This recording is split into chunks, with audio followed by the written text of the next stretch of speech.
Hey everybody, welcome back to Hard Ticket. I'm Jeffrey Boggess. And I'm Tristan Moore. And we've got two movies to talk about today, so without further ado, Tristan, can you tell us about option number A today? Yeah, option number A is a 2010 not animated, action movie. There's animated elements in it. It would become animated eventually. Yes, eventually an anime. It's an action movie rom-com directed by Edgar Wright. Yes. It stars Michael Cera as Scott Pilgrim in the movie called Scott Pilgrim versus the World. He's the titular Pilgrim.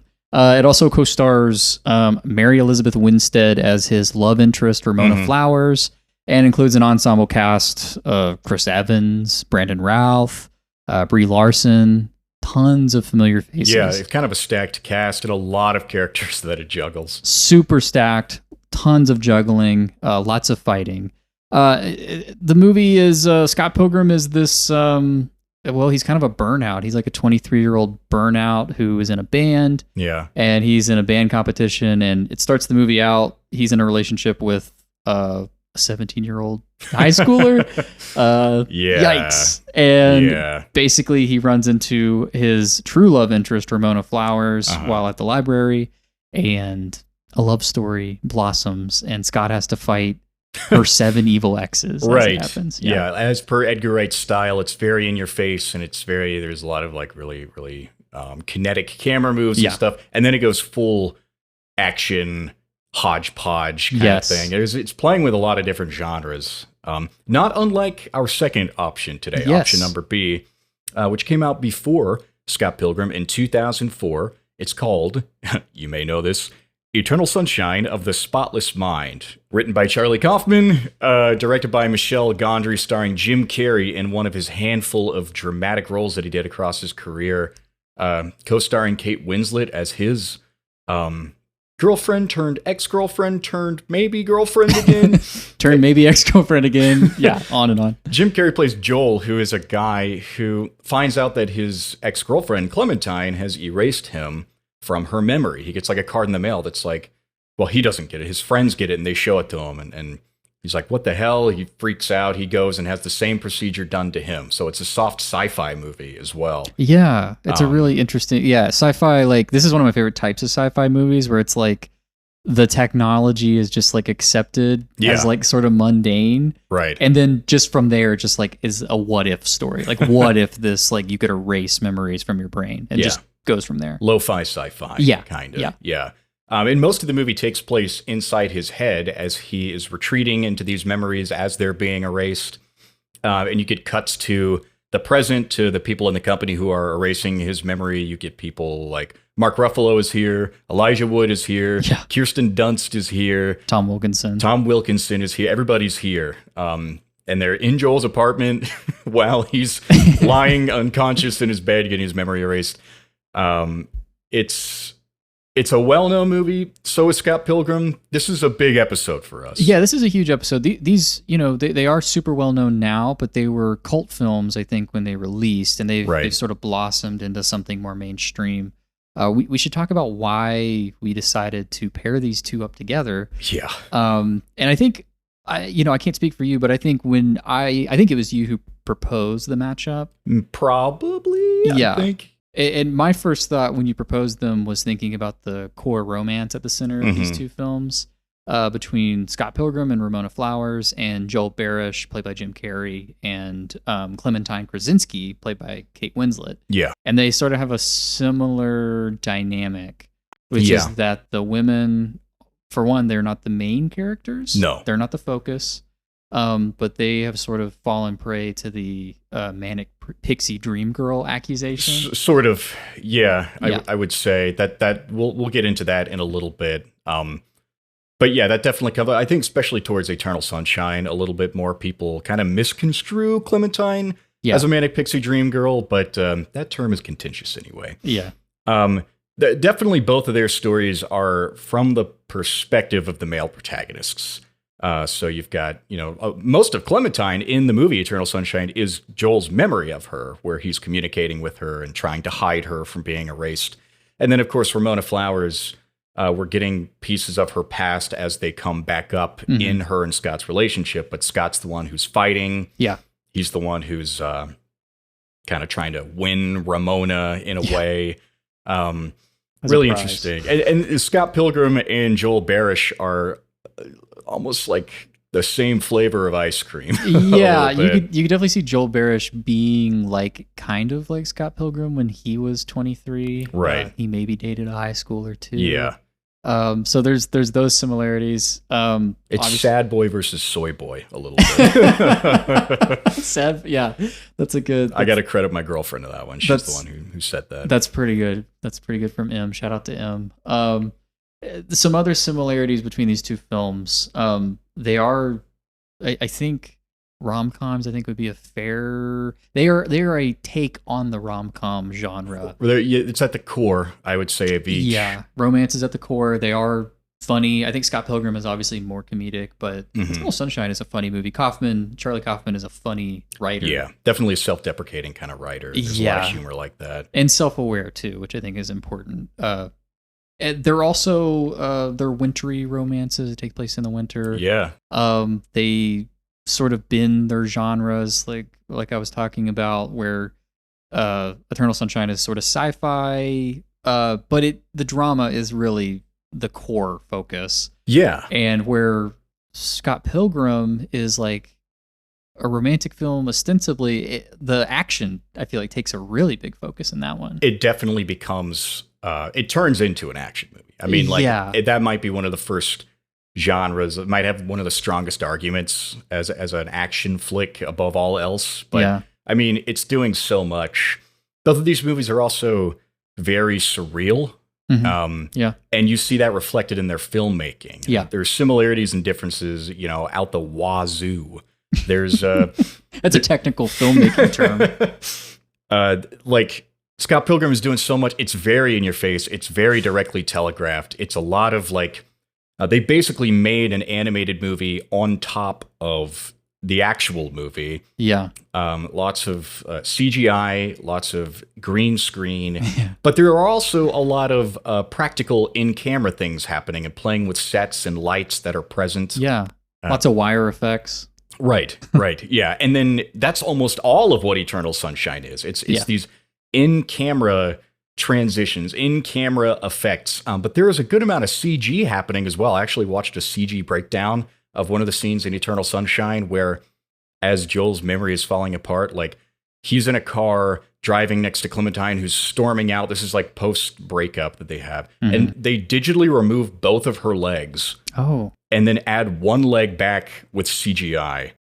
And because it's his memory's falling apart and it's so surreal, you don't even realize what's happening. You're more focused on the fact that a car just fell out of the sky. Yeah. You're probably not even paying attention, but that happens in a scene in this movie. So the more and more we thought about it, these movies are definitely in the same conversation. Yeah, they're in the same ballpark for sure. They and maybe this is where we could start off the conversation, the real conversation, is the kind of people who are attracted to these two movies. Yes.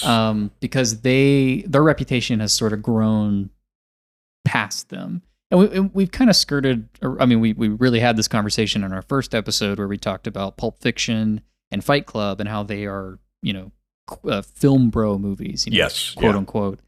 And, I think there's definitely a reputation with Scott Pilgrim being a little bit of a film bro movie. Eternal Sunshine, maybe a little bit less. I don't know. I feel Really? like Eternal Sunshine, that poster, that's part of the dorm room starter pack. Yes. It's up there with Pulp Fiction or Fight Club. Yeah. And definitely, I mentioned in our 10 Top 10s episode that it was a movie that helped me get into movies. And that, I think, might be the case for a lot of people, where it's held in really high regard.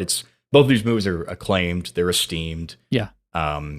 Eternal Sunshine is on a lot of best lists. Yeah. It's on a lot of snubbed lists, too. Yeah, because it didn't have its time in the sun when it was released. It's also very accessible to kind of casual film goers. Yes. Shown this film to Eternal Sunshine to a ton of people for the first time. Yeah. And they all love it. I've never watched the movie with somebody who didn't like it or really love it. People love this movie. Yeah, whereas Scott Pilgrim bombed when it came out. Yeah. It's listed at a 60 million budget. It actually had a 90 million budget. Damn. But Toronto is such a film-friendly city. They got like 30 million back in tax returns. Oh, yeah. And it still didn't make that budget back because it just like had such a confused audience. And like Scott Pilgrim happens sort of in the middle of Edgar Wright's filmography. He's really only known for the first 2 entries of the Cornetto trilogy at this point, Shaun of the Dead and Hot Fuzz. Scott Pilgrim comes out. Then he does The World's End after it. So he completes the trilogy.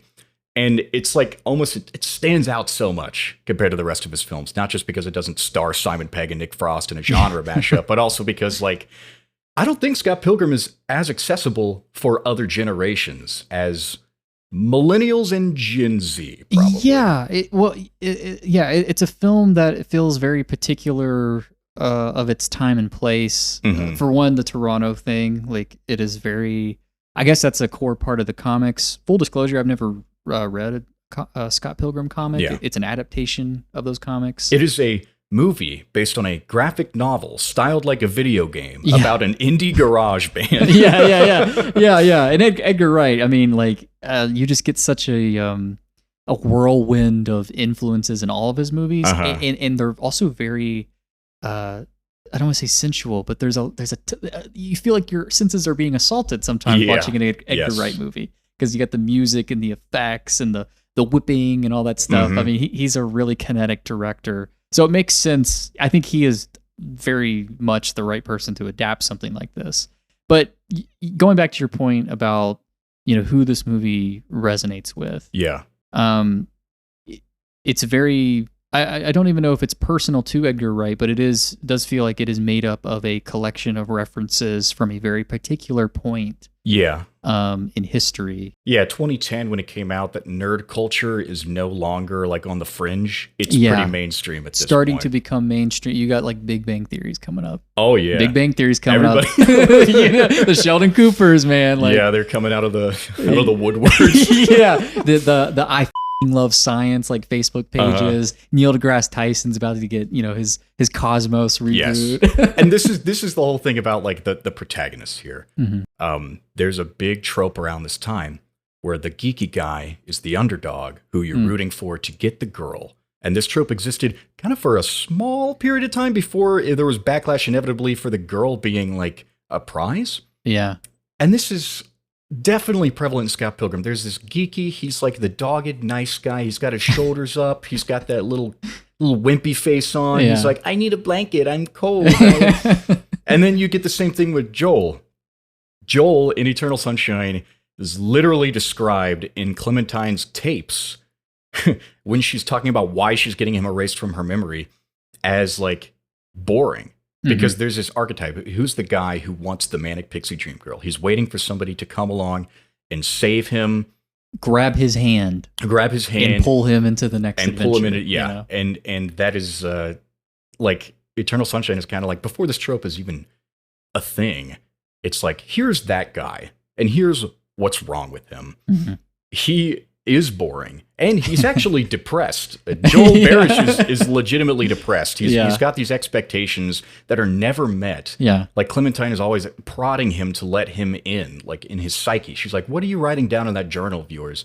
What we're writing down is like complaints about things. He's like really critical of the world. And that's part of the problem with this guy. When I first watched Scott Pilgrim, it was like Scott Pilgrim and Eternal Sunshine, there was a part of me that wanted to identify with both of these guys. Yeah. And when I'm watching them now, I'm like, yeah, maybe we shouldn't do that. No, But I think they're also very conscious. I think the movies are conscious of it, and I think maybe there's some misconstruence in terms of who they attract. Well, yeah, and I think they are probably formative movies for a lot of like burgeoning cinephiles. I mean, that's for you. For me, I feel pretty similar. I saw Eternal Sunshine when I was in college, and I was kind of getting a little more serious about movies. Same with Scott Pilgrim. Didn't have quite the effect on me at the time. Yeah. But for a long time, I think I think Scott Pilgrim would have been my favorite Edgar Wright movie. Oh, so one of those. Yeah, I was one of those people. So I was really like in that camp. So when you have a movie that is formative, you know, by definition, it's attracting people who are still forming as people, who are still plastic, and who are going to be influenced by these movies, and obviously, identify with the characters, which I don't think there's anything necessarily wrong with identifying with a film character, because we're all flawed people and film characters are flawed. That's kind of the point. I think the point, though, afterward is not to become stuck, not to be stuck in like an Arrested Development cycle and just never grow past being Scott Pilgrim or Joel Barish. Right. Which is ironic given how Michael Cera's career started on Arrested Development, and like how the development of Joel is stunted by The Procedure, or like how anytime a memory of Clementine is erased, like you see the memory as it's playing out, and there's like music and there's light coming in and there's so much life, and then she disappears and he's just in an empty, quiet apartment. And it's like when you undergo that procedure, you're deleting so much of yourself along with it.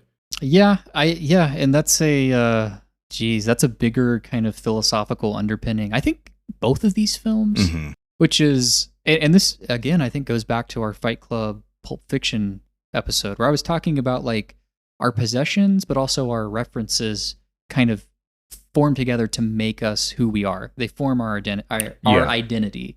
And I think with Joel, it's like his memories, obviously. Who are you without your memories? You're a blank slate. You're a you're a spotless mind, you know? Yeah. And it's the same sort of with Scott Pilgrim. Who are you without your video game references and your fight movies and your garage band and all that stuff? Like, you are this mishmash of all these disparate elements, and these films are they revel in those things. Oh, definitely. I think Eternal Sunshine is maybe a little bit more, I don't know if it's critical. I think it's definitely selling the importance of your memory. Yeah. And maybe even being like, nostalgia does have a place in our lives. Yeah. I mean, you said in our little pre-recording conversation about the difference between like Eternal Sunshine is a lot about nostalgia and memory versus Scott Pilgrim, which has nostalgia for cultural things, pop cultural things. Yeah. I mean, it's definitely like a 2010s movie, not because of the references it's making exactly, but because of the tropes that it's portraying of the time. And then it's crazy because Scott Pilgrim like blew up after it came out. I mean, last year in Morgantown, where I live, like there was a Scott Pilgrim party at like a local bar, and they just like probably had the movie playing in the background, and people would dress up as the characters. And they just fight each other. And just fight each other. Yeah. More fight. Yeah. And it's huge now. It's only gotten bigger since it came out. It recently, even though it didn't make money, it had an anime like continuation sort of adaptation a few years back that like 95% of the original cast came back to voice their characters in because they loved it so much. Yeah. Michael Cera even says that he was like, he got a little depressed afterwards because he was on set for like 9 months on that set. That is a long time. Oh, yeah. Yeah. And that'll make anybody depressed. Like you get close to all these people that you think they're your friends, your inner circle, and then they're gone. Yeah. We were in band camp in high school, and it's like you would go away for like, a week, and you just pine for that when you leave. It's like that 1 week is formative enough for you. Yeah, I can understand. 9 months on a set. I mean, yeah, that's a pregnancy, dude. That camaraderie. Yeah. You could have had a kid. They could have had a baby. Is there any risk of brain damage? Well, technically speaking, the procedure is brain damage, but it's on a par with a night of heavy drinking. Nothing you'll miss. I think kind of tying into nostalgia and the particular time and place that Scott Pilgrim is taking place, I think there is an element of not just romance in the classic sense, but also in sort of romanticizing that part of your life, like that stage of your life.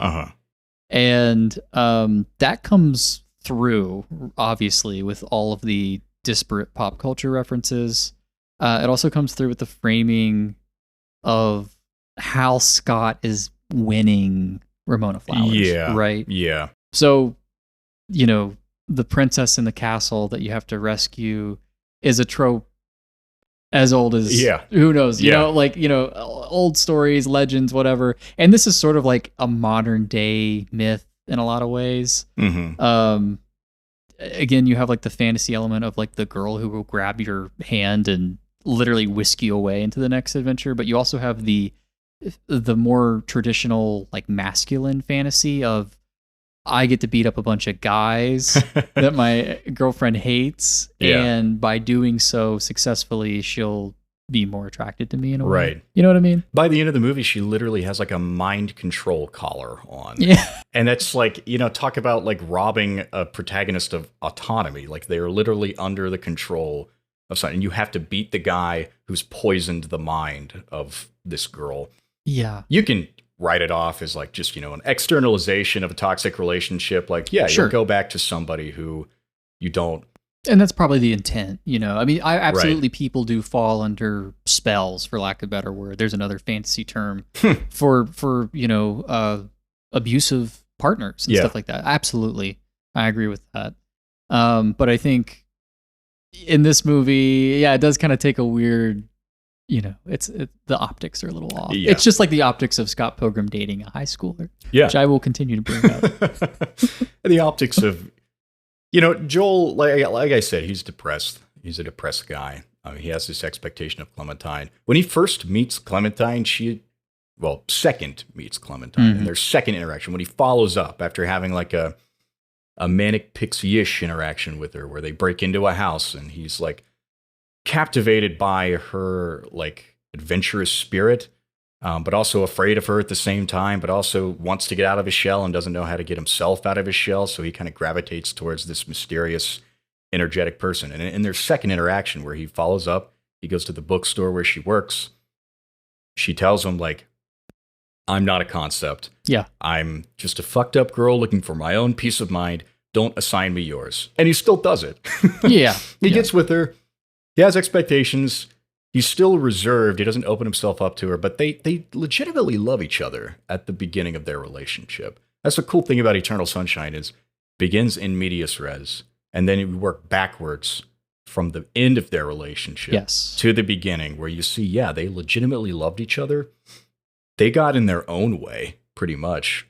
Yeah, it's like watching like a house of cards like reform after falling. Yeah. Which is kind of beautiful. You're watching it reform in reverse in slow motion as they backtrack through their failed relationship, but back into a more, the honeymoon phase, which is nice. And you get to kind of see what it is about that relationship that didn't work out as well.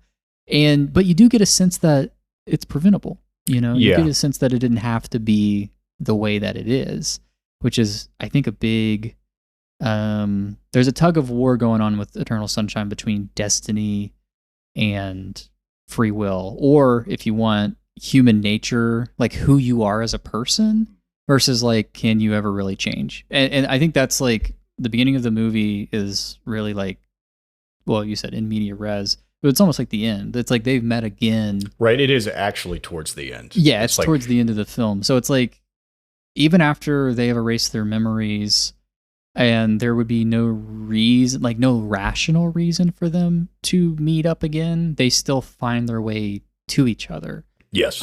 Which is like, that is a form of destiny, I think, that is romantic. Yeah. It can also be tragic, right? Like you were always doomed to repeat the same failures, but also maybe you're doomed to repeat the same not failures. That's an interesting point, because I'd like to bring up now another similarities between these two movies, which is that they both have pretty famous alternative endings.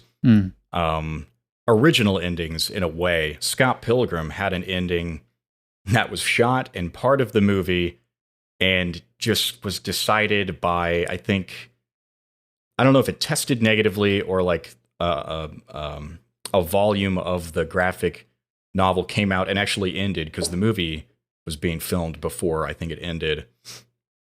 And it has Scott and Ramona ending up together at the end of the graphic novel. And the movie did not end that way. It ended up with Scott getting back together with knives. And if you know that and you watch the movie, it's pretty telegraphed that that's the way that it's headed. Yeah. The way that she continues to come back into the narrative, and Scott starts to kind of care for her a little bit more. But that's not how the movie ends.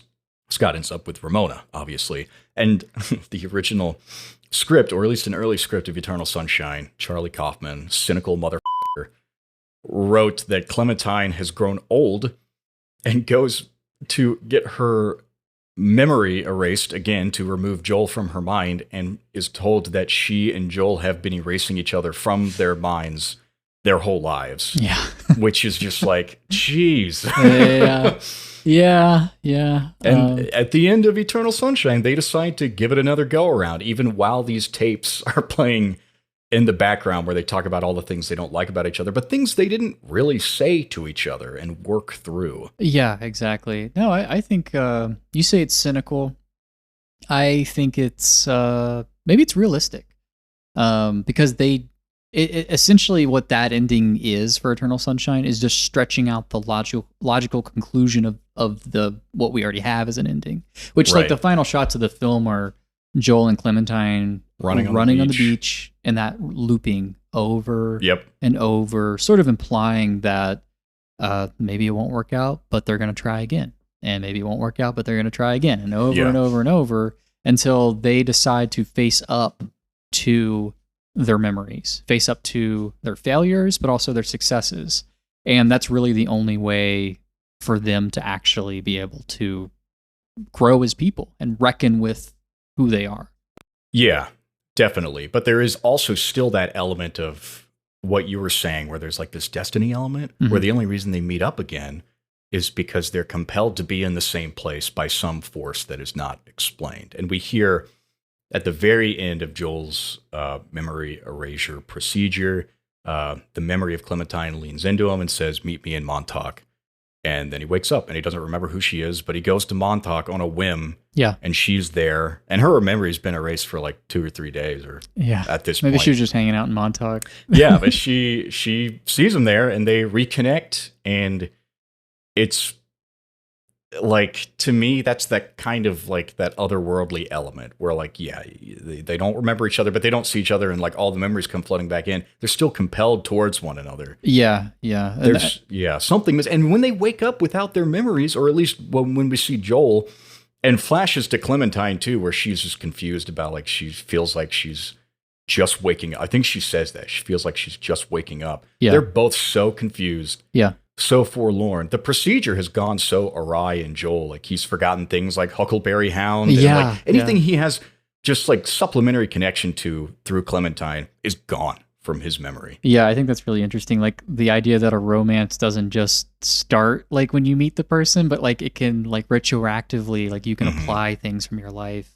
into the romance and put but it also shows like the expectations and weight that we put onto people that we meet, which is something that Clementine really seems to not want Joel to do. Right. But another thing also, like when they're in the office, the Lacuna Incorporated office. Yeah. And they're talking to the doctor, played by Tom Wilkinson, and he's Jim Carrey's like, "Is there any risk of brain damage?" And he's like, "Well, technically it is brain damage." And it's this that line always like kind of got under my skin because I don't know, I'm really sensitive about stuff like that, but I'm also thinking like, okay, Tom Wilkinson's philosophy, his point of view is that we really are just nothing more than like meat machines. And if you just unplug a couple circuits in the meat machine, you're just going to forget everything. Right. And I think the movie, and this is part of the romance of it, is supposing that there is something a little bit more complicated going on in the human mind. Right. Yeah, they're treating a symptom. Lacuna's treating a symptom. And the movie goes so far out of its way to assert that Lacuna is such a shoddy operation. The doctor's office is cramped, crowded. It looks like just somewhere you would go to a startup that doesn't quite know what they're doing. Yeah. When they actually do the procedure on Joel, they go to his house, they get stoned, they drink his alcohol, and like Mark Ruffalo and Kirsten Dunst like hook up. And they're just lying between Joel with the machine on his head while it's on autopilot, and just passing a joint back and forth over his lap. And it's just like, it's just, you really want to let these people like with your brain? Yeah, well, they're so unprofessional, but then there's like that sacrilegious element to it, I almost feel like, where it's like you're doing something, erasing a person. Like that's what, I mean, erasing your memories is erasing the person. I will contend that. Yeah, definitely. I think that is 100% true. And you're just having a joint and raiding their liquor cabinet while you're doing it. And it really speaks to like the I don't know, they're just sort of like flippant about it, you know, and the whole company itself is just sort of like whatever. Yeah. Doesn't matter. Yeah, growth and the inhibitions of our protagonists to achieve it is a common thing here. Both protagonists, Joel and Scott, start their respective movies or their respective relationships while they're already in a relationship with somebody else. Yeah, that's true. And Scott has to kind of confront it because he like goes on a date with Ramona before breaking up with Knives, and he like cheats on them in that way. Joel kind of just hops from Naomi, who we never see, never meet. Yeah. But he was living with her. It was like kind of a serious relationship. Yeah, he was living with her, and he hops to Clementine. And you just get the sense that these guys are staving off personal growth. Yeah, 100%. And then you get, you know, Scott Pilgrim has that thing where, like, because it's stylized like a video game, he gets an extra life at one point. He goes to confront the big bad, the ex that put together the League of Evil Exes. Gideon, played by Jason Schwartzman. And a gloriously smug performance. And Gideon defeats him. He kills him. Yeah. And then Scott comes back, and he defeats him the first time because he was using the power of love to fight for Ramona. The second time, he's using the power of self-respect to fight for Ramona. He's still fighting for Ramona and like trying to win her. But he's fighting for himself too, which is important. Yeah, I was thinking about that watching the movie. That is another similarity, and I was like, "Now, why is that significant?" And you're right. I think when you're in between partners, I think there's a little bit more motivation to grow as a person. Yeah. Not that you can't grow when you're with partners, but if you're the type of person that these guys are, then the last thing you want to do is be alone with your thoughts and think that maybe you have to do something to better yourself. And I feel like while watching these two movies, the word that kept coming into my brain was infantilizing. Ooh. Thinking about the way, so obviously there's the very literal element of Lacuna erasing memories and turning people into basically blank slates. That's literally what an infant is. Like, it comes out of this world, it is a blank slate. We live in a culture, I think, that wants to infantilize people. It wants to treat them all as individual agents. It atomizes people. It caters to their every wants, but not their needs. I think that's very much like a, cradle to grave. You are taken care of, and you're going to want that. It's sort of the Brave New World thing versus like a 1984 thing, where you live in like a hyper-consumerist culture, a culture that is permeated by nostalgia, maybe the sickness of nostalgia. I think we've taken it far enough in our culture. Yeah. You look at Scott Pilgrim, which is obviously made up of all these nostalgic references. Scott Pilgrim is a 23-year-old burnout, do-nothing, who is dating a 17-year-old. I will say, and I keep bringing it up, it doesn't seem like he does anything with her. They don't even like really hold hands. Right. I'll give him that. She's like clearly he can't even be intimate with the girl that he's like taking advantage of. Well, she's a rebound. Scott's got baggage with envy, played by Brie Larson. He's got baggage with envy. That is baggage with envy. Literally, like her name, she goes by Envy. And a lot of baggage becomes a thing in both of these movies too, because baggage that Scott Pilgrim has to face brought into his relationship by Ramona is a result of her just like not wanting to focus on anything. She always says, like, anytime he wants to talk to her about her exes that keep coming up and he keeps having to deal with, she's like, I don't want to talk about that. Yeah. I don't like thinking about it. I like to live in the moment. And they have a fight where she leaves and gets back to technically like she's with Gideon after that, but he's like got her under that mind control spell. But the fight that she has with Scott where like they like pseudo break up is because he is just like so frustrated with the fact that he has to deal with her baggage and she's not taking really any responsibility for it. You get Joel, who has a lot of baggage as well. He's depressed and he's trying to put it onto Clementine. Clementine likes when she makes Joel happy. They do love each other. She has baggage too. She's impulsive. She they both like just won't clearly communicate their things. And then if they're going to try this relationship again, they've got baggage with each other that they are going to have to communicate with to figure out, because they don't remember their relationship.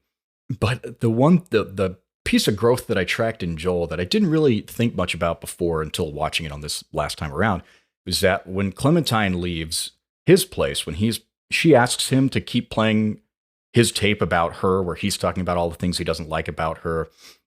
She leaves because she is obviously uncomfortable with a lot of the stuff he's saying, and he's the one to stop her. And in their whole relationship, when they got together again, it was her making all the moves on him because he's reserved. He's shy. He's not outgoing at all. And he wants someone else to make him outgoing. But he's the one who stops her at the end. Yeah. And he's the one who wants to go through it again. And she's okay with it. And there's almost like a role reversal thing there. And the whole movie's like a role reversal. Kate Winslet's playing a Jim Carrey role. And Jim Carrey's playing the shy, nice guy and doing a killer job at it too. Like, if I didn't know who Jim Carrey was, I would have thought he was the most versatile dramatic actor in the world. Same way, like, I got introduced to Steve Martin by watching Planes, Trains, and Automobiles for the first time, where he's the straight man to John Candy. And I'm like, great straight man. Yeah. Keep pairing him up with these funny guys. Yeah. He's like a Shakespearean actor. I guess like the big kind of takeaway for me with these two movies, like if I could like lay it down in like one singular message, it's that complacency is death. You cannot stop developing as a person. You can be content, but you can't stop always trying to be a better person for yourself and for your partner. Yeah. Otherwise, you will become the type of person that, like Joel is. Like, he, they're sitting in the restaurant, and he's like, "Are we the dining dead? Like, we're just sitting here not talking to one another." And, right. But he's thinking these things. He's having these thoughts and not really directing that energy out toward, well, what's Clementine thinking? He's writing them down, and it's like, no, dude, you're just eating.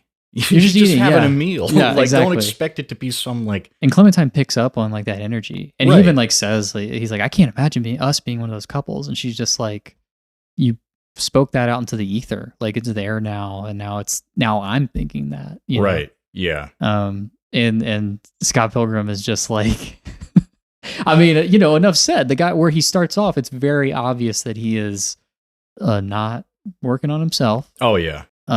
So yeah, that's why the big whole thing at the end is he gets the sword of self-respect instead of the sword of trying to fight for. And I think that's an interesting message for a rom-com, for both these rom-coms, is that who you love is in so many ways a reflection of who you are and who you perceive them to be.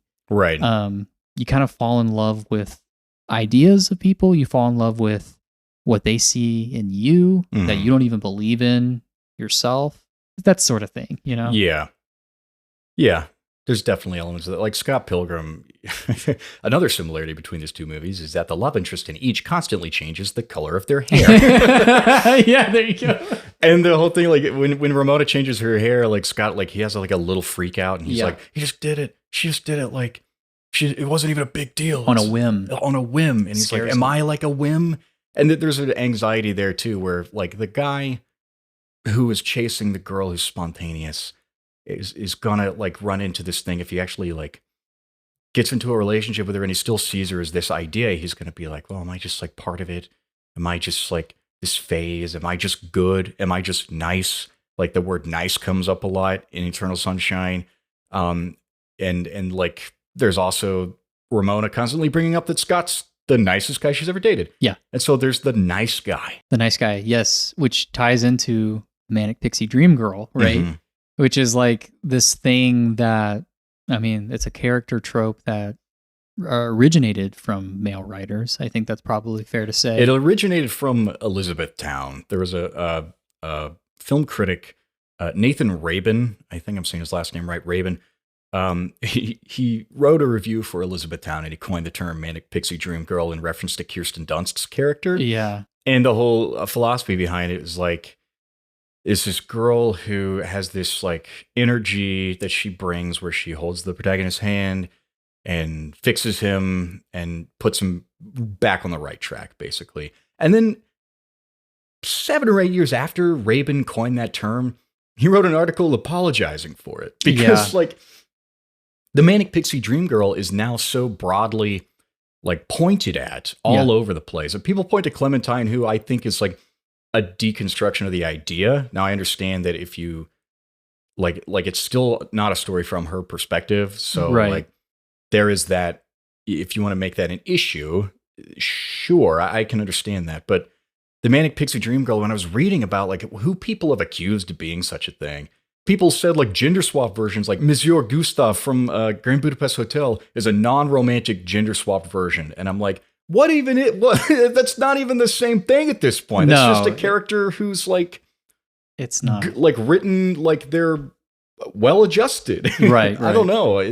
And so Elizabethtown came out in 2005. 2005, and then I think Rabin wrote that article in 2006 or 2007. Okay. So the year after Eternal Sunshine, and I agree with you. I think Eternal Sunshine does deconstruct a trope that I guess just didn't have a name at the time. Yeah. But there have been accusations since, I mean, I guess people have accused Katharine Hepburn's character in bringing up Baby, which is like from, I think, the 30s, her character of being. Yeah, and definitely like Audrey Hepburn too in movies like Breakfast at Tiffany's. Oh, like, yeah, exactly. She runs into this archetype a lot as well. Just her, like her brand. Like that's who, it's like the Zooey Deschanel effect. It's like right. You as a person, and which is insulting because like a core part of the Manic Pixie Dream Girl archetype is that they have no like interior life. Like they don't really have like a mind of their own in a way. Like they're a force. They're really like a force of nature.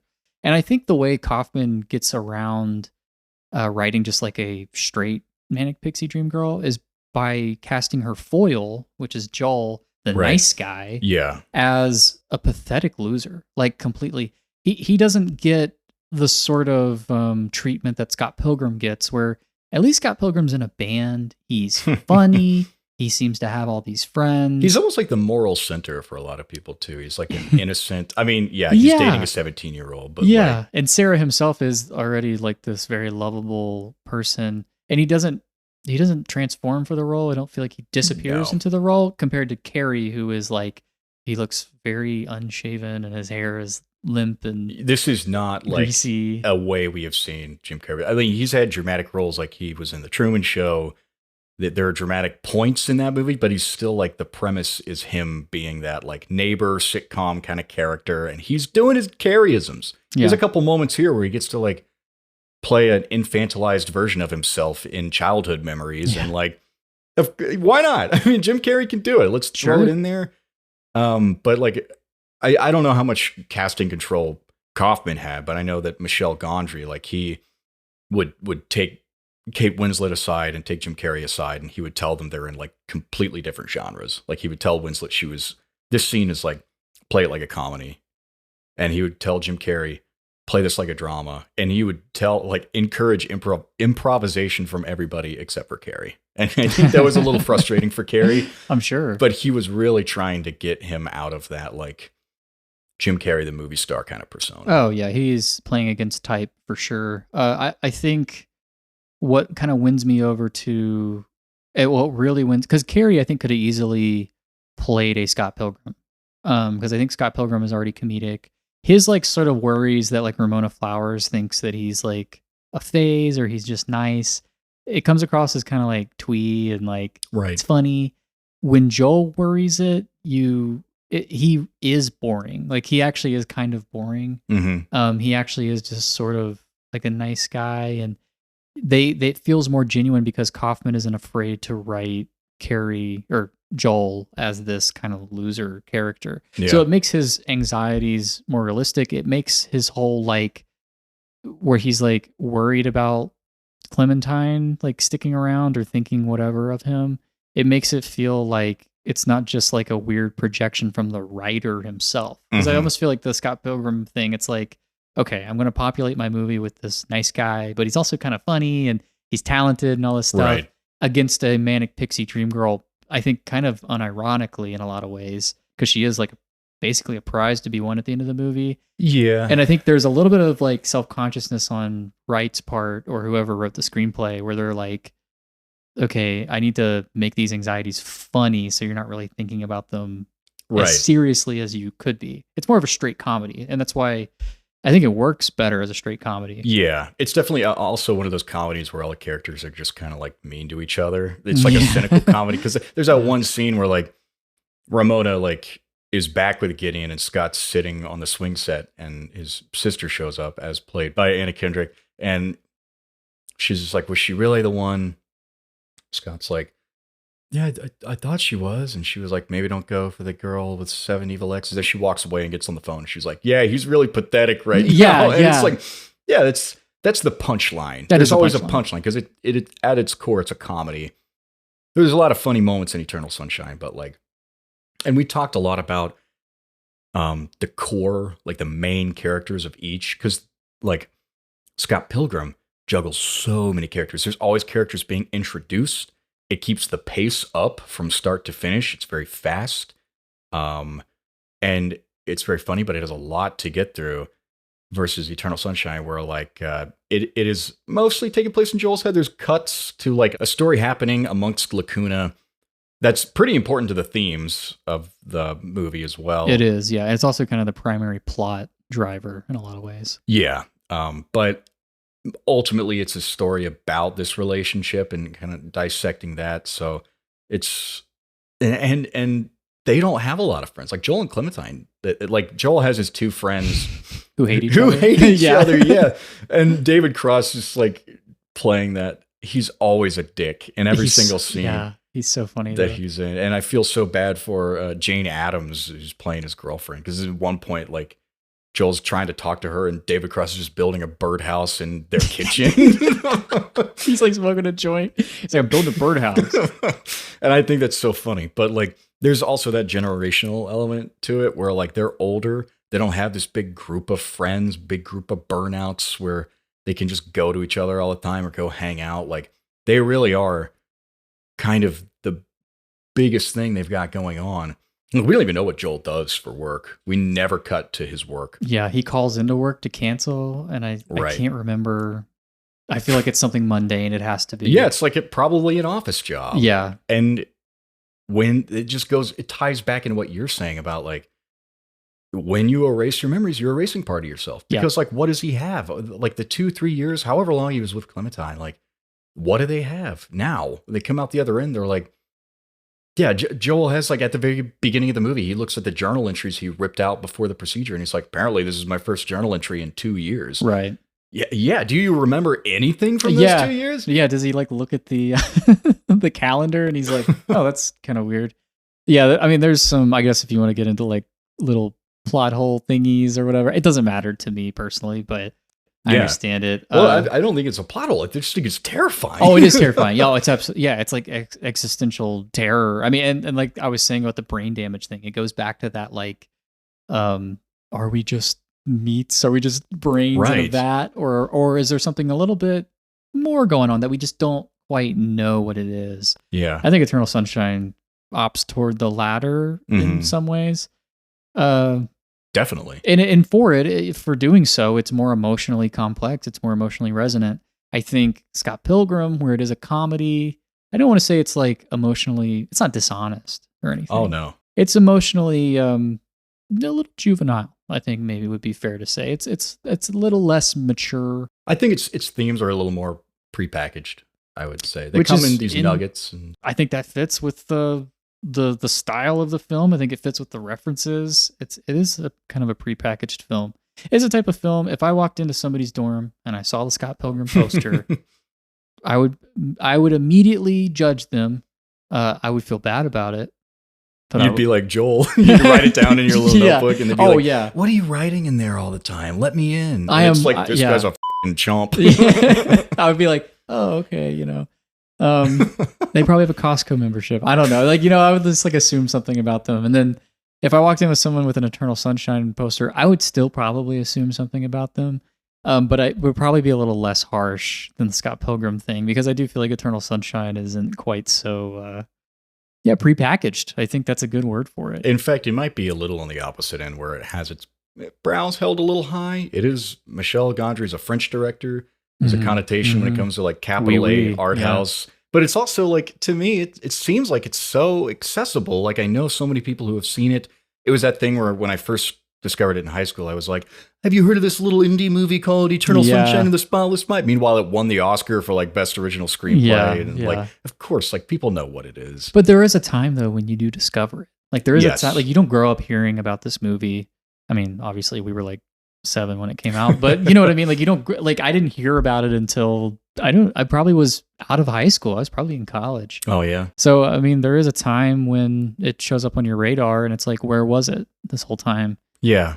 And now it's like everywhere. Yeah. It's definitely, like I said, everybody knows what it is. Does it dilute? I'm going to do like the indie like thing, the hipster thing. Does it dilute the movie a little bit that it's become so prevalent that so many people like, do you feel like everybody's getting quote unquote the right message from this movie, or is it like I don't know, like what even is the right message? I guess I don't know. Complacency is death. Yeah, no, I don't think it. To me, it doesn't dilute. Every time I watch it, it doesn't get worse for me. No. I don't think it gets better necessarily for me. Damn. Yeah, I gotta say, and I did mean to bring this up earlier. Eternal Sunshine is one of those movies that I'm always worried about. I'm gonna go back to it, and I'm gonna be like, okay, it's just gonna be nice guy meets Manic Pixie Dream Girl. It's gonna be like by the numbers, but with like a little sci-fi twist. And at the end of it, I'm just gonna be like, oh man, boo-hoo. What was I thinking? Yeah, exactly. Never. Every time I Never. go back to this movie, I think I'm more impressed by it. Yeah, And I love it more and more.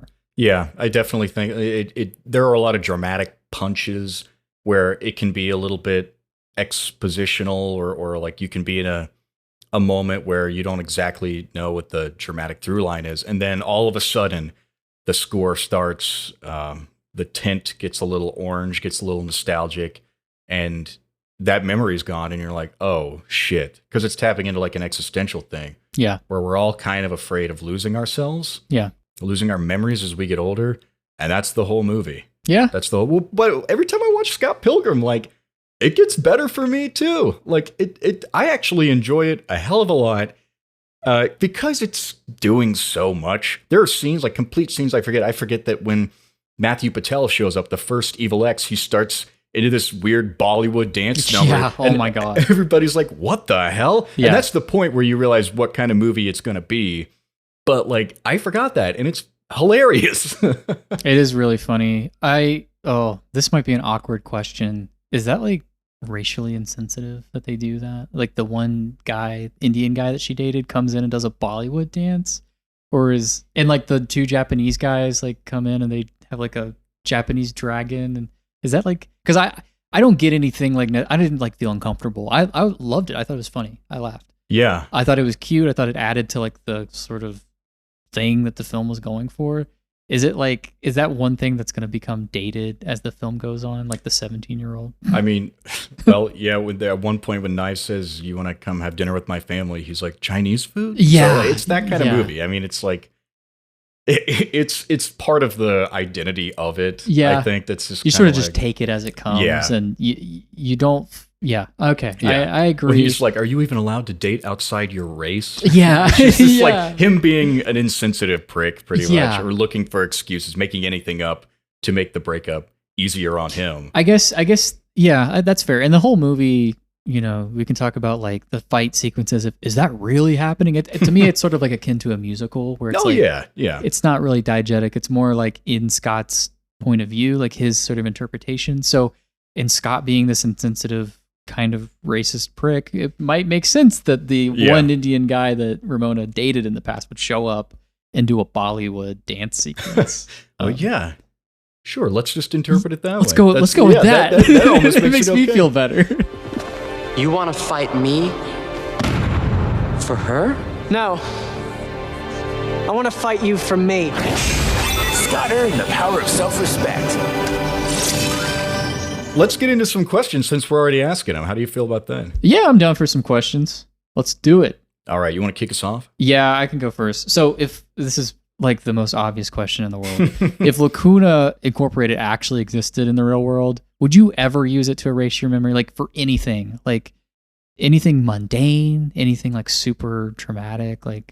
I think I'd be too afraid. I mean, like there are certainly things that I wish I didn't remember that I don't necessarily think help me improve as a person, but like after seeing, like, I'm afraid that Joel forgot half of his childhood from that movie because like he was resisting the surgery. Yeah. And they don't really get into what happens when you do that, but it can't be good. Well, it's like the one person whose perspective we have of the surgery. They're like, I regret this. I want out of here. And it's like, yeah, I think that's probably telling. I'd probably feel the same way. So I agree with you. I don't think I would ever use it for anything.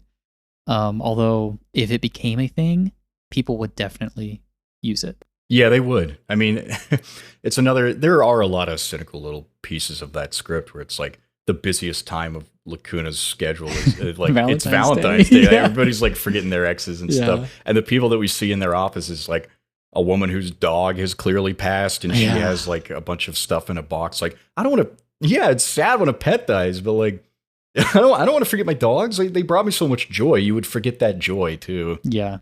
I'm a brave man. I can take it. I'm more brave than all the other people. You're going to get the surgery? No, I'm not going to do it. No, I mean, I can take the memories. I don't want my memories taken. I'm not brave enough for that. Okay. All right. I got a question about the ends of these movies. Okay. Who do you think is more likely to make it in the end, to work out, to have a prosperous relationship from all this? Is it Scott and Ramona, or is it Joel and Clementine? Okay, so it can't be Scott and Ramona because I don't get a sense of anything complex between the two of them. It seems like it's just one of those romances that is really from the guy's perspective. He saw her, she's pretty, and she's not like the other girls. Mm-hmm. I cannot for the life of me see what she sees in Scott Pilgrim. Not that I find him like the most repugnant person on the planet. There's definitely worse people. Right. But like, I just don't, like, if I am to view Ramona Flowers as an actual character, no, why would she stay with him? Because he's nice? Like, is he really that nice?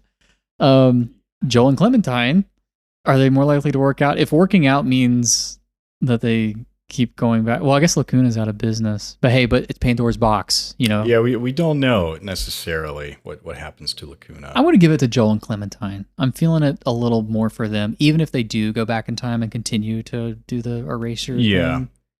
I'm still going to give it to them. I've always looked at this pretty ambiguous ending pretty positively. And this is somebody who my current girlfriend and I, we broke up and got back together. And in the time that we spent apart, we didn't forget each other. We ended up back together. I mean, like, we worked on the problems that we had. And now, like, since Joel and Clementine are consciously going into this knowing that there were problems before, I hope that creates this level of transparency. They've also gone through this weird thing together now where they had each other erased from their memories. They're trauma bonded. Yeah, they're pretty much trauma bonded now. They're part of each other's trauma, but it's more about they created the trauma for themselves. They deleted their own memories. They were always in their own way about this stuff. I will say, for all of Joel's faults, it is Clementine who initiates the procedure and kind of is the domino that tips off the whole thing. So that is something that I think you can fault her for. Yes. Absolutely. All right. My next question, if you gender swapped the roles in these two movies, what changes? What remains the same? And do they still work like as movies? Yeah. And you're asking me that because as established in our 10 top 10s, you have not seen the Scott Pilgrim anime. I have not. It's called Scott Pilgrim Takes Off. Spoilers, Scott Pilgrim leaves. He's not the main character of that anime. Okay. And it's more about Ramona, and it's actually a lot about her making amends with her ex-boyfriends instead of them being fought and like obstacles in Scott's way. And I found it to be a very compelling adaptation of that story. A very like necessary change to the story in terms of like the sort of dated elements that we talked about. I thought it works really well, and that's the story. You know, when you change it. And it's funny because you were like, you said, what does she see in him? Well, like, he's not even there in the anime. So like but she's still like, she's looking for him because he's disappeared. And she like, they had one little date that was like a meet cute that they both really enjoyed. And she's like, yeah, I'm still compelled to get to know him better. So that's that story. Clementine's story, I would be really interested in, actually, because it's just her undergoing the procedure. You get her memory of Joel. So the character of Joel changes to the way that she sees him in her head. But there's also a story there that's implied to have happened because she meets him in Montauk, and they both were compelled to do that. Like it's almost like the memory of Joel propelled her at the end of her story as well. It's probably a very similar movie. Yeah. But it's definitely an interesting take on it. And I feel like that's like, if you were going to continue the legacy of Eternal Sunshine, that's the story that you tell next.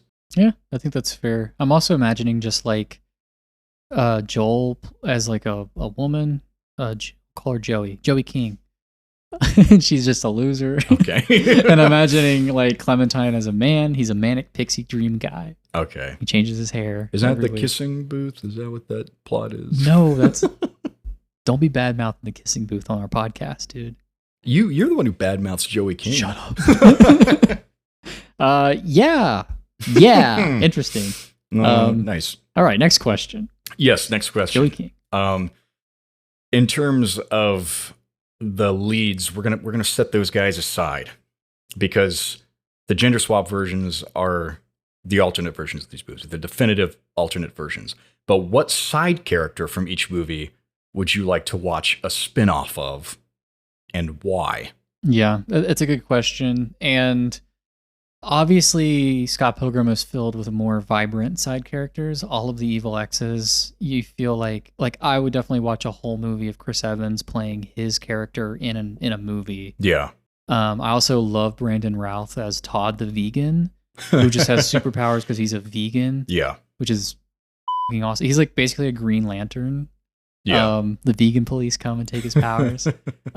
So I think those are my easy answers, but I will say a like a Todd Solondz directed drama about, like, we'll call it a dramedy about David Cross and his wife. I can't remember the actress's name. It's Jane Addams. Jane Addams. I'm pretty sure she was already in a Todd Solondz film. I think she's in Happiness. Oh, great movie. Nice. Yeah, so I can picture those two characters in like a Todd Solondz movie, and it's just like the deterioration of their relationship. It makes an interesting foil to them. Like they continue to choose to be together, and not take the easy way out, which like you don't get the sense necessarily that they're happy. No, you definitely don't. But it's an interesting comparison to like Joel and Clem trying to be happy without each other and just kind of shooting themselves in the foot. Yeah, it is. They're an interesting foil for sure. All right. My next question. Who is Scott Pilgrim's go-to incel influencer? I don't understand this question. What are you talking about? Are you talking about like if Jordan Peterson or something? Is he an influencer? Jordan Peterson once again makes an appearance on this podcast. Yeah, but I ain't brought him up this That's time. true. I always bring up Jordan Peterson. No, I'm imagining Scott like existing, like a 23-year-old man who's dating a high schooler in the year of our Lord 2025. That guy's listening to like Andrew Tate or of course, Jordan Peterson. Like, who is it though? Like, who would you pick? Paul, or what's that guy? PBD? Patrick Bet Davidson? I don't know like influencers. Oh, you don't? I don't know. Like, you're not clued into that space? Not really. No. Joe Rogan, maybe?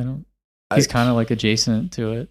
Yeah, I don't think Scott Pilgrim listens to like Ben Shapiro or anything like that. Like I could see him subscribing to some Andrew Tate stuff, but like I still want to root for Scott Pilgrim. So like I don't like, besides the whole. I'm just saying it was probably easier to get radicalized like nowadays compared to like 2010 when the movie came out. So I'm just like picturing. Yeah, it would be. The answer is Jordan Peterson. It is Jordan Peterson? Obviously, yeah, because he would be like, he's so funny. He'd be doing like Jordan Peterson voices for his roommate, played by Kieran Culkin. Yeah. Is his name Wilbur? Wallace, yeah. Right. I just don't feel like Scott Pilgrim has strong enough opinions about anything to be seeking out other people's, right? Well, he's just sort of like, it's like in the background. He's listening to it. I feel like maybe it'd be like Ethan from H3 or something like that. Oh, okay, Ethan from H3. I think it'd be Ethan. Yeah. I don't think Ethan's like alt-right, but yeah, I could kind of see that. Yeah, he's definitely problematic at this point. Yeah, that's true. All right, next question. Yes.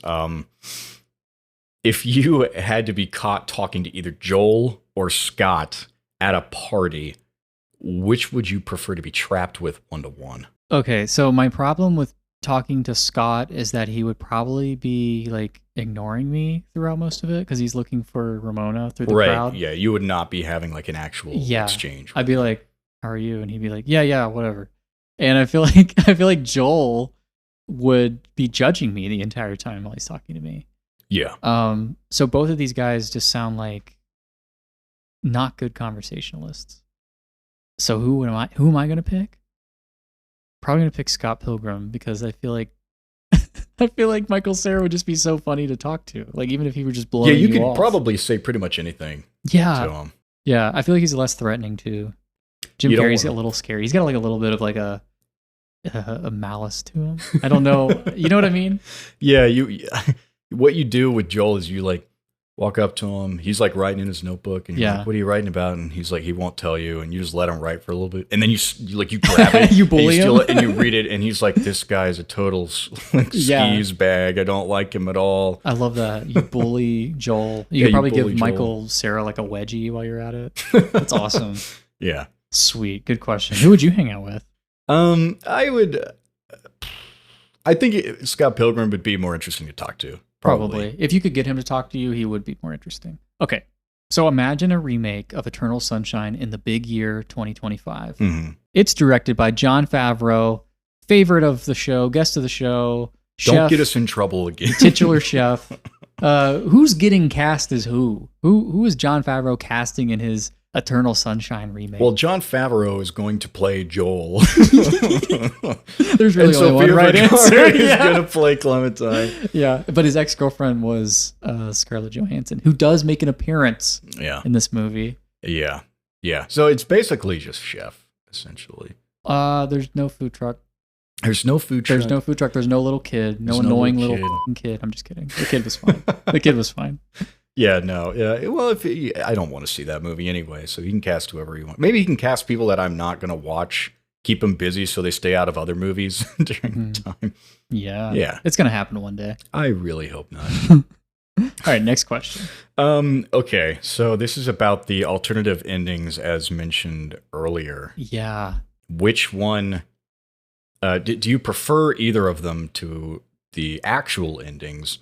And how do they kind of change the overall movie, the themes, the tone, like your enjoyability of them? If Scott ends up with knives, and if Clementine grows old and goes to erase Joel only to find out that she's done it her whole life and he's done the same with her. I don't prefer either alternate ending. Okay. I will say that. Like to their original endings. But if I had to pick like one that I thought was the better alternate ending, I definitely think it's the Sunshine ending. Oh, you think so? I think so because I feel like the movie is already kind of suggesting that that's what's going to happen anyway. I know you were talking about how like there you go into the relationship aware that there's going to be issues, so maybe you can fix them. Maybe. I really love the ambiguity of the Eternal Sunshine ending, and there are so many people who interpret it as, like sad, like it's just going to fail and they're going to it up again. I think it's still ambiguous. I think it just is. You've pushed the ambiguity down the line, and I think that they could still maybe make it work out in their old age. I mean, how old are we talking? Like, are they in their like 60s? I don't know. I'm not actually sure. Because I mean, that never made it past like the script stage, like a draft stage. I think you can still, grow. I mean, the optimist in me wants to say you can still grow even when you're like 60 and all that stuff. But when I think of the alternate ending for Scott Pilgrim, I just don't feel like, I feel like Knives deserves better. Like, oh yeah, that's the first thing like Wallace says to her is you deserve better. And it's also run away. Rewatching it, knowing that up until like 3 months before the movie came out, like that was the ending that he got with Knives, and it seemed really like the movie was headed in that direction. I don't think for the better. No. I'm not saying he has more chemistry with Ramona. All of the characters in Scott Pilgrim are very like, they're stilted on purpose almost. All of the evil exes talk with the same cadence anyway. They're not really characters. They're like a hive mind kind of. Yeah, they have like a very like action movie way of speaking. No, but he cares about Ramona. Like he actually likes her. He actually wants to be in a relationship with her. He doesn't feel the same way with Knives. He didn't even feel the same way with her when they were actually dating. Oh yeah, no, I don't think he should end up with Knives, but I do think the movie, they should all break up. They shouldn't be with anybody. Like there are people in that movie too that are like getting with people that they shouldn't be with. Like Aubrey Plaza's character, Julie, she's with the leader of the band. I forget his name, but like they broke up. It's mentioned before the party that they're all at, and then at the party he's seen like with his arm around her and she's pissed off about it. And it's just like nobody likes each other in this movie. Yeah. really accurately captures like your early 20s and like everybody's just angry with one another. Yeah. All right. Scott Pilgrim is a comic book adaptation, and its sequel since has been adapted into an anime. Yeah. What other medium could you envision like an Eternal Sunshine story working in? So it can either be like a straight adaptation of the story or like sequel, prequel, whatever. Yeah, I think that Scott Pilgrim was adapted into an anime, and it started as a graphic novel. Like the movie is an adaptation of the graphic novel. It can function in pretty much any medium because it's taking inspiration from like all of them at once. Yeah. I think Eternal Sunshine is difficult. I like the idea of doing like, I want to say webcomic because some of those are so crudely made. Yeah. But they could be in the style of like sort of like the drawings that Joel Imagine does. like the cyanide and happiness, like Yeah. Eternal Sunshine. Jesus. I mean, you can make it like a book that's multimedia. Like it has like little drawings that they make and you get like alternating chapters between their perspectives. Like, yeah, a pop-up, like a coloring book. Yeah. You're making a coloring book. Yeah. No, I think it could be interesting to flip-flop perspectives in a novel per chapter. I was definitely thinking that. Like that was my first thought was a novel. And I'm a big fan. We're both big fans of I'm Thinking of Ending Things, which is an adaptation of a novel. Another Charlie Kaufman movie. Another Charlie Kaufman movie. Yeah, exactly. So I'm thinking of like an Aunt Kind, Charlie Kaufman wrote that. That was a lot of fun. So I'm definitely thinking you could do it as a book and you would definitely have a different perspective on it. Both of these films, to their credits, mutual credits, is that they are very much like movies. Like they take full they utilize the medium. Yeah. Of the medium. Absolutely. Exactly. Yeah. In really interesting ways. They're hard to compare these movies to other movies formally. Yes. And how unique they are. Yeah. Yeah. That actually factors into my last question, which is because they're both so visually iconic in their own unique ways, you now have to recreate one of them with Legos in stop motion.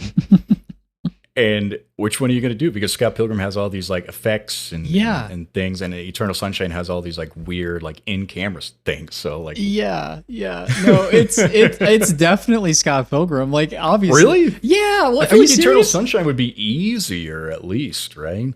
I guess if I were really lazy, but no, I mean, but I'm thinking of like the Lego movie is like already so kinetic and like it's like there's like sound effects like on this onomatopoeia on the screen and everything and.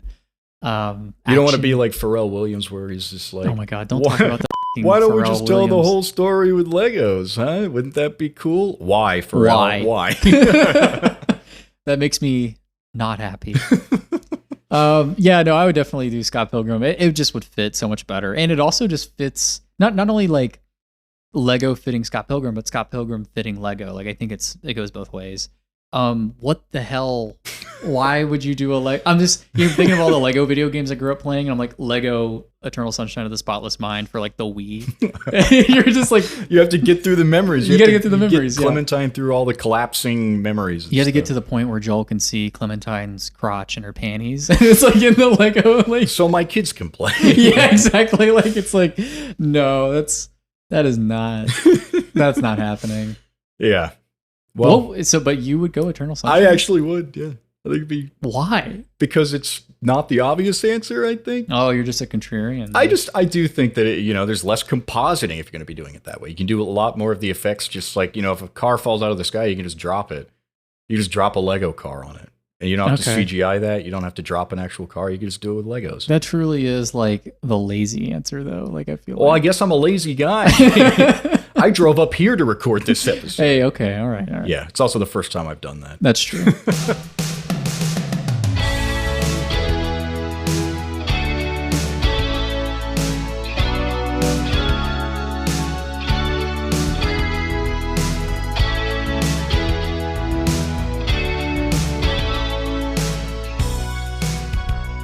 Okay, well, I guess that's the end of our questions. And we've reached the end of the show. People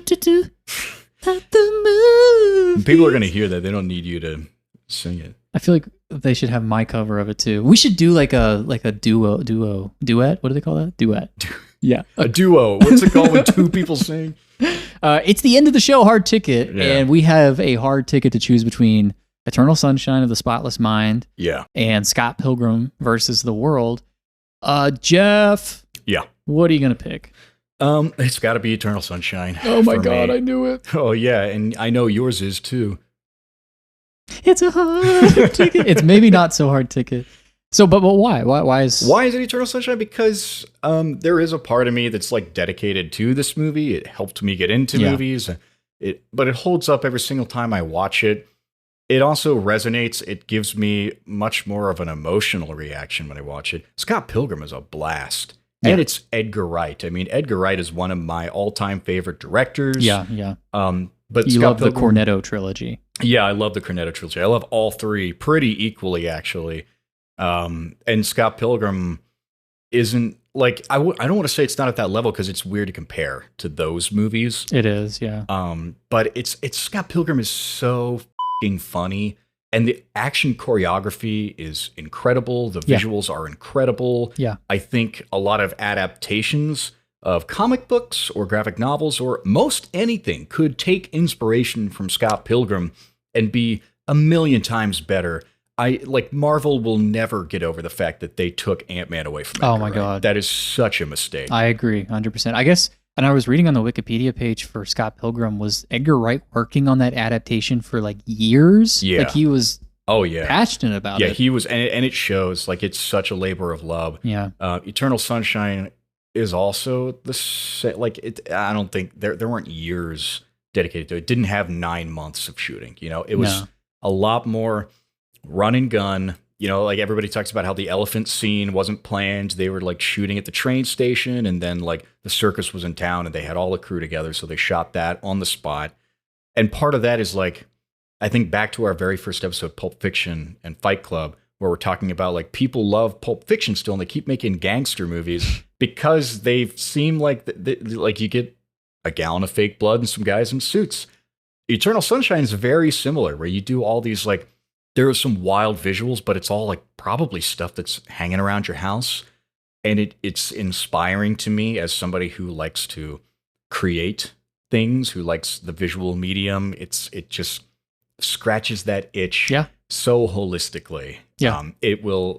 But it's like, I didn't want to do this episode almost because like Scott Pilgrim, I think, deserves its due, and I just thought it would get destroyed from my perspective. And it has so many people who love it. Yeah. Almost everybody I talked to about this matchup was like, I think I'd choose Scott Pilgrim. And I'm really? like, am I a contrarian here? No. I agree with you. I think Letterboxd agrees with you in terms of like average ratings and stuff like that. Yeah. I agree with you about Eternal Sunshine. It does a lot with a little. Like it feels almost like minimalist, but then it just does so much with it. And Scott Pilgrim, I have issues with like the character. I have issues with the story a little bit, but I really admire the filmmaking. I think it's wondrously delirious filmmaking. Oh, yeah. It's a tour de force from Edgar Wright. Maybe still is my favorite in terms of like his direction. I think his direction still, like, it's still supreme for that movie. Yeah. I don't think it's my favorite Edgar Wright anymore after rewatching it. I was just put off a little bit more by the Scott Pilgrim character than I was really hoping I wouldn't be, but I think it kind of bumped it down a little bit in my eyes. Just because I just don't. Why?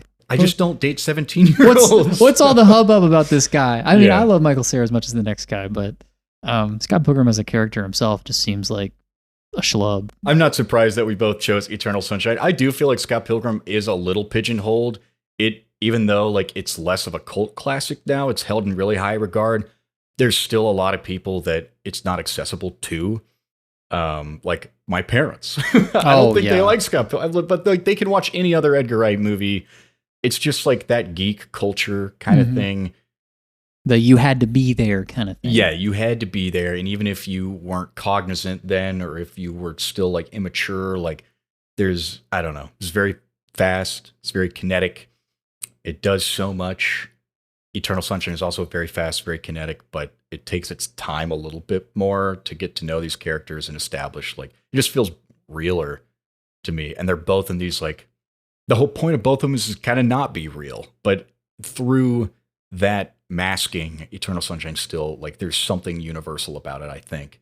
there's something universal about Scott Pilgrim too, and it's that we were all kids once. That's true. That unironically is true. I agree with that, and I agree with that. It revels in the childishness maybe a little bit. Yeah, and I think Eternal Sunshine is saying we must continue to grow and we must not be children or little babies. Little babies with blank slates. So yeah, there you go, folks. That's going to do it for us here at Hard Ticket. You can follow us on Instagram and Blue Sky at Hard Ticket Pod, all lowercase, all one word. You can follow me on Letterboxd at Jeff Blogus, all lowercase, all one word. Tristan, where can people follow you? Yeah, you can follow me on Letterboxd, Tristan M. period. And that's about it. That's all you want to see anyway. Thank you, Jared Tadlock, for providing our brand elements, keeping our podcast looking fresh. And thank you, Aaron Griffin, for mixing, mastering, and letting me sing on our theme song. A truly awful falsetto. Yeah. I forgot the line. This is my little sign off. Thank you all for listening. If you have any comments or suggestions for us to cover on the show, please, again, let us know in the comments. Message us directly. A lot of you are, you know who we are anyway. So let us know. And tune in next week when we're going to be covering this is Spinal Tap and The Ruddles. What's the subtitle? All You Need Is Cash. All You Need Is Cash. So that's going to be our rockumentary matchup, just in time for Spinal Tap 2 to release in theaters. I'm really looking forward to this one. Yeah, crank the speaker up to 12. 13 if you're feeling unlucky. Yeah. But that's going to do it for us. So until then, we will see you guys at the movies. See you guys. It's a hard ticket at the movies. Which one will you watch? Let's decide. It's a hard